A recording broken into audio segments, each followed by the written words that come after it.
Friends, हमने last lecture में देखा था क्रैमर्स रूल, जिसमें दो वेरिएबल्स थे x और y।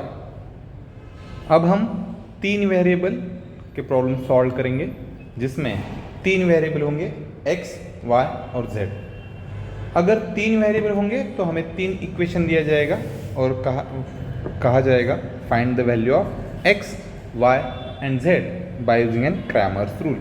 और हमें इक्वेशंस दिए जाएंगे जैसे कि x plus y plus z is -6 is equal to 0। उसके बाद दिया जाएगा 2x plus y minus 2z plus 2 is equal to 0 और x plus y minus 3z plus 6 is equal to 0।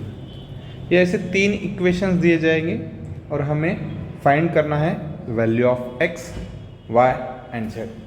तो पहले हम क्या करेंगे, जो भी इक्वेशन फर्स्ट है उसको अच्छे से अरेंज करेंगे। अच्छे से अरेंज करेंगे मतलब पहले x की वैल्यू लिखेंगे, उसके बाद y, उसके बाद z और जो कांस्टेंट है उसको इक्वल टू के उस साइड लेके जाएंगे। मतलब यहाँ पे -6 है, वो साइड जाके क्या होगा +6। सिमिलरली हम जो सेकंड इक्वेशंस है उसको भी रिप्रेजेंट वैसे ही करेंगे। मतलब फर्स्टली x, उसके बाद y, उसके बाद 2z। अब इधर का +2 उधर जाकर क्या होगा -2। सिमिलरली हम थर्ड इक्वेशंस को भी ऐसे ही अरेंज करेंगे। अब ये सीक्वेंस ब्रेक नहीं होनी चाहिए, x, y, z उसके बाद कांस्टेंट, जैसे कि x plus y minus 3z is equal to इधर वाला प्लस उधर जाके क्या होगा -6। अब यहाँ देखो सिक्वेंशली तीनों equations, equation number 1, equation number 2 और इक्वेशन नंबर 3 को ऑब्जर्व कीजिए। x है, x के बाद y, y के बाद z और z के बाद इक्वल टू के बाद कांस्टेंट आएगा। अब इसका हम डिटरमिनेंट बनाएंगे। अब डिटरमिनेंट कैसे बनाएंगे, तो फर्स्ट जो कॉलम होगा, फर्स्ट कॉलम जहाँ पे हम यहाँ पे लिखूंगा मैं फर्स्ट कॉलम, यहाँ पे सिर्फ x के कोएफिशिएंट होना चाहिए। जैसे कि फर्स्ट इक्वेशन में x का कोएफिशिएंट कितना है यहाँ पे, तो वो है 1, तो यहाँ पे लिखेंगे 1। उसके बाद दूसरे इक्वेशंस में x का कोएफिशिएंट कितना है 2 है, तो लिखेंगे हम यहाँ पे 2। और थर्ड इक्वेशन में x का कोएफिशिएंट कितना है 1, तो वो लिखेंगे 1। x के साथ कुछ भी नहीं है, इसका मतलब होता है 1। और आप अच्छे से देखेंगे तो इक्वेशन 1 में, इक्वेशन 2 में और इक्वेशन 3 में y का कोएफिशिएंट कुछ भी नहीं है, मतलब है 1 1 1। मतलब हम जिन्हें फर्स्ट कॉलम x कोएफिशिएंट लिखा था, तो सेकंड कॉलम हम क्या करेंगे y कोएफिशिएंट लिखेंगे। और थर्ड कॉलम जो होगा तो होगा z का कोएफिशिएंट। मतलब यहाँ पे फर्स्ट इक्वेशन में z का कोएफिशिएंट कितना है 1, सेकंड इक्वेशन में -2, थर्ड इक्वेशन में -3। मतलब यहाँ पे मैं पेन का कलर चेंज करता हूँ, यहाँ पे दिखाऊंगा। ये जो कॉलम है x कोएफिशिएंट, ये जो कॉलम है y कोएफिशिएंट और ये जो कॉलम है z कोएफिशिएंट। अब इसको सॉल्व करना है। अब सॉल्व करने की इजी मेथड है, वो वही बताऊंगा मैं। हमें क्या करना है, तो पहले जो एलिमेंट्स है मैं थोड़ा सा हाईलाइट करता हूँ। जो एलिमेंट्स है वो फर्स्ट रो सेलेक्ट करना है। उसमें हमें क्या करना है, जो फर्स्ट एलिमेंट है उसको साइन करना है। साइन मतलब यहाँ पे देंगे हम पॉजिटिव, उसके बाद नेगेटिव, उसके बाद पॉजिटिव। अब हमें क्या करना है, इसको सॉल्व करना है। तो हम कैसे करेंगे, तो फर्स्ट एलिमेंट है वो पॉजिटिव है, 1 लेंगे। मैं हाईलाइट करूँगा, अच्छे से ध्यान दो, ठीक है। तो ये जो एलिमेंट है हम उसको सेलेक्ट करेंगे, वो पॉजिटिव 1 है। और उसके बाद उसके माइनर से ही उसे मल्टीप्लाई करेंगे, माइनर ऑफ 1, माइनर ऑफ 1। उसके बाद सेकंड एलिमेंट लेंगे। सेकंड एलिमेंट क्या है, तो अच्छे से देखो, सेकंड एलिमेंट है 1, तो वो कैसा है माइनस, तो हम उसको लेंगे -1 इंटू माइनर उसी का लेंगे, माइनर ऑफ 1। अब ये माइनर क्या होता है मैं आगे आगे बताऊंगा। और लास्टली प्लस, अब तीसरा एलिमेंट जो है वो है ये वाला, तो वो होगा +1। तो +1 इंटू माइनर ऑफ 1। ठीक है, अब इसके बाद हम सॉल्व करेंगे। अब 1 इंटू माइनर ऑफ 1 मतलब क्या है, हम इस एलिमेंट का माइनर निकाल रहे हैं। हम माइनर किसका निकाल रहे हैं, इस एलिमेंट का। ठीक है, तो मैं उसको हाईलाइट कर लेता हूँ। तो ये जो रो है, ये रो और यह कॉलम हमें क्या करना है, नेग्लेक्ट करना है मतलब, और बाकी से जो एलिमेंट है उसको हमें क्या करना है, in the form of determinant represent करना है। तो क्या होगा, 1 -2 1 -3, राइट है। अब -1 लिखेंगे। अब सेकंड एलिमेंट का हमें माइनर निकालना है। तो सेकंड एलिमेंट क्या है, ये एलिमेंट है। मैं फिर से हाईलाइट करता हूँ, ध्यान दीजिए। इस एलिमेंट का हमें माइनर निकालना है। इस एलिमेंट का कैसे माइनर निकालेंगे, तो हम क्या करेंगे, जो एलिमेंट जिस रो में है उस रो को और उस कॉलम को हम नेग्लेक्ट करेंगे। बाकी जो बचे एलिमेंट है वो in the form of determinant represent करेंगे।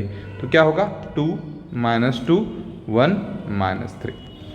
सिमिलरली हम लास्ट एलिमेंट का भी माइनर निकालेंगे। अब थोड़ा सा समझ में आया होगा तो मैं डायरेक्टली लिख लेता हूँ। ठीक है, तो 1 जो जिस रो में है और 1 जिस कॉलम में है उसको हम निगलेक्ट करेंगे और बाकी जो एलिमेंट है उसको in the form of determinant represent करेंगे। तो वो होगा 2 1 1 1। अब ऑर्डर 2/2 का डिटरमिनेंट हमने बहुत बार सॉल्व किया है, तो इसको हम थोड़ा सा हाईलाइट फास्ट करूँगा मैं थोड़ा सा। तो 1 से जब एक हाथ डिटरमिनेंट को मल्टीप्लाई करते तो इफेक्ट कुछ नहीं गिरेगा, तो हम डायरेक्टली इसको करेंगे 1 इंटू -3। अब डायरेक्टली 1 इंटू -3, अब माइनस ब्रैकेट में, अब इधर से जो हाईलाइट होगा उस पर ध्यान दीजिए थोड़ा सा। तो यहाँ से इधर मल्टीप्लाई करेंगे 1 इंटू -2। सिमिलरली -1 इंटू, अब इसको करेंगे, हाईलाइट करेंगे हम थोड़ा सा। ठीक है, 2 इंटू 2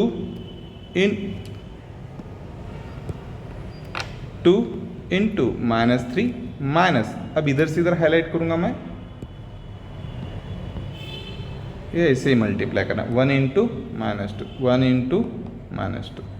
लास्टली +1 इंटू, अब हाईलाइट करूंगा, इस पे ध्यान दो, 2 into 1 2 into 1 minus 1 into 1 1 into 1 into 1 1 into 1। अब कैलकुलेशन करेंगे तो क्या होगा, -3 minus of minus +2। Similarly -1 into 2 3 ज़ा -6 एंड 2 1 ज़ा 2 -2 इंटू माइनस +2 एंड लास्टली +2 1 ज़ा 2 1 1 ज़ा 1।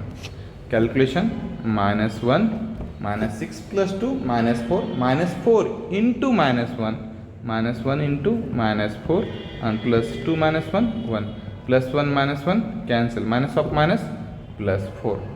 The value of d is +4. Then we have to calculate a dx. What is the meaning of dx here? What is the meaning of dx here? In a main determinant,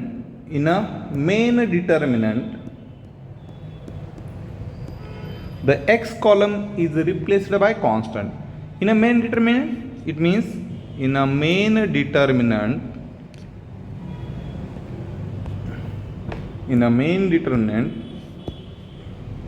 x column is replaced by constant. Means this x column is replaced by constants. Constant, what are the constant? 6 -2 -6 means 6 -2 -6, and this is an dx. Similarly, what is the meaning of dy? In a y column is replaced by constant, and what is the meaning of dz? Then z column is replaced by constants. Okay, then find the value of dx. In a similar way we can say that 6 into minor of 6 -1, this is a plus value. अब -1 into minor of minor of 1 and lastly plus 1 into minor of 1. Right? 6 into, what is the meaning of minor of 1? It means that 6 जिस रो में रहेगा उस रो को और 6 जिस column में रहेगा उस कॉलम को हमें नेग्लेक्ट करना है और बाकी जो बचे एलिमेंट है वो in the form of determinant लिखना है। तो वो क्या होगा? तो हम लिखेंगे 1 - 2 1 - 3। सिमिलरली -1, अब माइनर ऑफ 1 लिखना बहुत आसान है, हम डायरेक्टली लिखेंगे थोड़ा सा, ठीक है। तो ये होगा -2 -2 -6 -3 और सिमिलरली लास्ट में हम लिखेंगे माइनर ऑफ 1 से मल्टीप्लाई किया तो कुछ ज़्यादा इफेक्ट नहीं गिरेगा, इसलिए हम माइनर ऑफ 1 लिखेंगे। माइनर ऑफ 1 कैसे लिखेंगे? 1 जिस रो में है उस रो को और 1 जिस कॉलम में है उस कॉलम को हम क्या करेंगे? नेग्लेक्ट करेंगे। बाकी जो बचे एलिमेंट है उसको हम in the form of determinant लिखेंगे। तो होगा -2 1 -6 1। चलो अब इसको सॉल्व करना है। इसको सॉल्व करने के बाद क्या आएगा? 6 इंटू क्रॉस मल्टीप्लिकेशन। सिमिलरली अब मैं डायरेक्टली मल्टीप्लिकेशन करूंगा थोड़ा सा, ठीक है। तो ये होगा 1 इंटू -3। अब 1 इंटू -3 अब ये फॉर्मूले में का माइनस हो गया और उसके बाद अब थोड़ा सा ध्यान दीजिए, यहाँ से हम जब मल्टीप्लिकेशन करते हैं तो वो क्या आएगा? 1 - 2 इन -2 होगा, तो इसको लिखेंगे हम -2 ब्रैकेट में, राइट है। फिर -1 इंटू इधर भी मल्टीप्लिकेशन करना है हमें, तो क्या होगा? माइनस इंटू माइनस क्या होगा? प्लस, मतलब क्या होगा? -2 इंटू -3 प्लस 6 जो डायरेक्टली लिखूंगा माइनस, उसके बाद 6 इंटू -2 क्या होगा? वो माइनस ऑफ माइनस प्लस, लेकिन फॉर्मूले में का माइनस क्या होगा? माइनस। तो 6 2 12, कैसे 12 होगा? -12 प्लस उसके बाद यहाँ पे क्रॉस मल्टीप्लिकेशन। सिमिलरली इधर से इधर मल्टीप्लाई करो और इधर से इधर मल्टीप्लाई करो। पहले हम क्रॉस वाला करेंगे तो -2 माइनस ऑफ -6 ये होगा। उसके बाद हम कैलकुलेशन करेंगे, थोड़ा सा फास्ट कैलकुलेशन हो जाएगा तो बता देना, ठीक है। तो -3 माइनस ऑफ माइनस +2 और -3 it is an again -1, -6 -12 it is an -6 and minus into minus it is an +6 and lastly minus of -6 +6 -2 is an +4. Finally 6 into -1 -6 +6 +4 +6 -6 cancel it is an 4. ये हो गई dx की वैल्यू। अब निकालना है dy की value. अब dy की वैल्यू कैसे निकालेंगे? हम क्या करेंगे? जो मेन डिटरमिनेंट था ये जो था डिटरमिनेंट, उस डिटरमिनेंट में y कॉलम को हम क्या करेंगे? y कॉलम को हम रिप्लेस करेंगे। y कॉलम को हम किससे रिप्लेस करेंगे? कांस्टेंट से। तो मैं डायरेक्टली लिख लेता हूँ यहाँ पे 6 -2 -6, ये हो गए कांस्टेंट। अब इसको क्या बोलेंगे हम? dy, क्योंकि हमने y कॉलम को रिप्लेस किया है किससे? कांस्टेंट से। अब इसको सॉल्व करना है तो अब माइनर्स को मैं बताऊंगा नहीं क्योंकि डायरेक्टली लिखूंगा। तो वो होगा फर्स्ट का minor 1 into minor of 1। Minor of 1 कैसे निकालेंगे? तो 1 जिस रो में रहेगा उस रो को और 1 जिस कॉलम में रहेगा उस कॉलम को हम नेग्लेक्ट करेंगे और बाकी जो एलिमेंट है वो डिटरमिनेंट के फॉर्मेट में लिखेंगे। तो ये होगा -2 -6 -3। उसके बाद हम माइनर ऑफ क्या लिखेंगे? 6, क्योंकि ये एलिमेंट निगेटिव है, पॉजिटिव के बाद निगेटिव, निगेटिव के बाद पॉजिटिव। -6 into its minor. अब ये 6 का माइनर क्या होता है? 6 जिस रो में रहेगा उस रो को और 6 जिस कॉलम में रहेगा उस कॉलम को हम क्या करेंगे? नेग्लेक्ट करेंगे मतलब छोड़ देंगे। तो बाकी जो बचे एलिमेंट है उसको लिखेंगे हम 2 -2 1 -3। अब लास्टली हम लिखेंगे माइनर ऑफ 1। अब माइनर ऑफ 1 क्या होता है? 1 जिस रो में रहेगा उस रो को और जिस कॉलम में रहेगा उस कॉलम को हम कंप्लीटली नेग्लेक्ट करेंगे। बाकी जो बचे एलिमेंट उसको लिखेंगे in the form of determinant 2 -2 1 -6। अब जब हम इसको सॉल्व करेंगे तो क्या होगा? तो ये 1 से मल्टीप्लाई किए तो ज़्यादा इफेक्ट नहीं गिरेगा, तो हम क्रॉस मल्टीप्लिकेशन कर लेते हैं। -2 इंटू -3, अब डायरेक्टली मल्टीप्लिकेशन करेंगे। माइनस इंटू माइनस क्या होगा? प्लस, तो 2 3 क्या होगा? 6 माइनस, ये होगा फॉर्मूले का, और माइनस इंटू माइनस क्या होगा? प्लस, जो मैं कि अभी हाईलाइट करूंगा, अच्छे से देख लेना, ठीक है, -6 इंटू -2 ये होगा माइनस इंटू माइनस प्लस, लेकिन ये जो फॉर्मूले का माइनस लिखा है वो अलग से होगा। 6 2 12 यहाँ पे आ जाएगा। ये होगा फर्स्ट डिटरमिनेंट। दूसरा डिटरमिनेंट 6 इंटू क्रॉस मल्टीप्लिकेशन देख लो एक बार, 2 इंटू -3 -6 हो जाएगा, -6 और ये फॉर्मूले का माइनस होगा और बीच में बाद में जो मल्टीप्लिकेशन आएगा वो भी देख लीजिएगा। ये होगा 1 इंटू -2, 1 इंटू -2 तो यहाँ पे लिखूंगा मैं -2, ठीक है, प्लस 1 इंटू अभी क्रॉस मल्टीप्लिकेशन देख लीजिएगा, वो होगा 2 इंटू -6 इट इज -12 और ये फॉर्मूले का माइनस और यहाँ से क्रॉस मल्टीप्लिकेशन कर दीजिएगा तो होगा 1 - 2 इट इज अगेन -2। अब सॉल्व कीजिएगा, 6 - 2 इट इज -6। यहाँ पे क्या होगा थोड़ा सा देख लीजिएगा, मैं यहाँ पे हाईलाइट कर रहा हूँ। यहाँ पे माइनस ऑफ माइनस क्या होगा प्लस, मतलब +2 -6, +2 -6 कितना होगा तो -6 इंटू -4 और यहाँ पे क्या होगा, यहाँ पे भी देख लीजिएगा माइनस इंटू माइनस प्लस, मतलब +2 -12 इट इज -10, मतलब 1 इंटू -10। जब हम कैलकुलेशन करेंगे तो होगा -6 माइनस इंटू माइनस, फिर से मैं यहाँ हाईलाइट कर रहा हूँ, minus into minus again plus, 6 4 24 plus 24 ये -10 मतलब अब हम कैलकुलेशन किए तो ये होगा -16 प्लस 24 इट इज 8, मतलब dy की वैल्यू कितनी आ गई 8। ऐसे हम dz निकालेंगे। अब dz के लिए क्या करना पड़ेगा, तो dz के लिए हमें करना पड़ेगा जो z कॉलम है उसको हम रिप्लेस करेंगे कांस्टेंट से।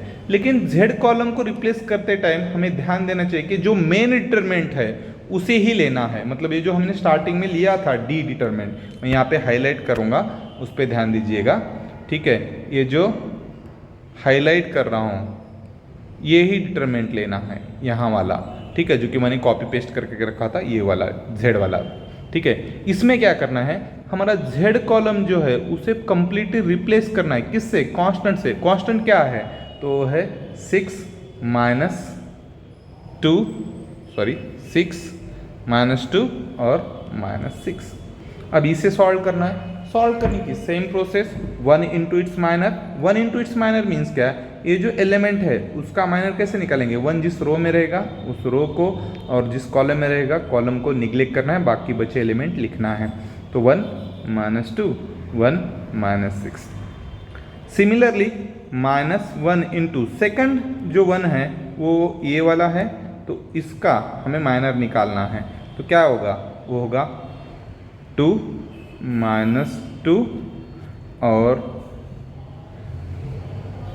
1 -6, ठीक है। अब उसके बाद लास्ट एलिमेंट बचा 6 का भी माइनर निकालना है, तो वो बहुत इजी है। 6 का माइनर कैसे निकालेंगे, 6 जिस रो में है उस रो और जिस कॉलम में है उस कॉलम को निगलेक्ट करेंगे, बाकी बचे एलिमेंट लिख लेंगे। 2 1 2 1 1। अभी सॉल्व कैसे करना है, क्रॉस मल्टीप्लिकेशन, 1 इंटू, देखो 1 इंटू -6 ये होगा -6 माइनस ऑफ -2, जो कि मैं यहाँ से इधर करूँगा। उसके बाद नेक्स्ट आएगा -1 इंटू, अभी मल्टीप्लाई करना है, डायरेक्टली कर लेता हूँ मैं, 2 -6 इट इज -12 और माइनस ऑफ -2, जो कि इधर से उधर होगा। मैं थोड़ा सा हाईलाइट चेंज कर लेता हूँ, ये वाला। उसके बाद होगा +6 और क्रॉस मल्टीप्लिकेशन बहुत इजी है इसका, इसमें जो दिक्कत तो नहीं आएगी। 2 into 1 it is 2 and -1 into 1। अब मैं क्रॉस मल्टीप्लिकेशन नेक्स्ट कलर से कराता हूँ, 1 इंटू 1 -1। हम कैलकुलेशन कर लेते हैं, -6 माइनस ऑफ माइनस, यहाँ पे क्या होगा, माइनस ऑफ माइनस प्लस, मतलब क्या होगा, माइनस ऑफ प्लस, +2 -6 इज -4। 1 से अगर मल्टीप्लाई कर रहे हैं आप -4 को तो क्या आएगा, तो 1 इंटू -4 माइनस ऑफ, यहाँ पे देखो माइनस इंटू माइनस, अगेन यहाँ पे वही process, minus into minus plus, +2 -12 it is -10, ये -1 लिखो और plus 2 -1 1 into 6 into 1। Calculation, -4 minus of minus it is +10 +6 means it is an 12, मतलब d की वैल्यू कितनी आ गई 12। लेकिन यहाँ तक हमें रुकना नहीं है, हमें यूज़ करना है क्रैमर्स रूल। फिर यहाँ लिखेंगे हम by using Cramer's rule. x की वैल्यू क्या होगी? तो सिंपल है dx डिवाइड बाई डी। अब dx कितना है हमने यहाँ पे कैलकुलेट किया है, मैं हाईलाइट कर रहा हूँ, देखिए dx की वैल्यू कितनी है, तो वो है 4। dx की वैल्यू कितनी है 4, तो यहाँ पे लिखूँगा 4 डिवाइड बाई d की वैल्यू कितनी है, यहाँ पे मैंने स्टार्टिंग में कैलकुलेट किया था, उसको भी हाईलाइट कर लेता हूँ मैं, ये भी 4 है। तो हमारी मेन जो x की वैल्यू है 4 divide by 4 it is an 1। y की वैल्यू क्या होगी? तो dy डिवाइड बाई डी।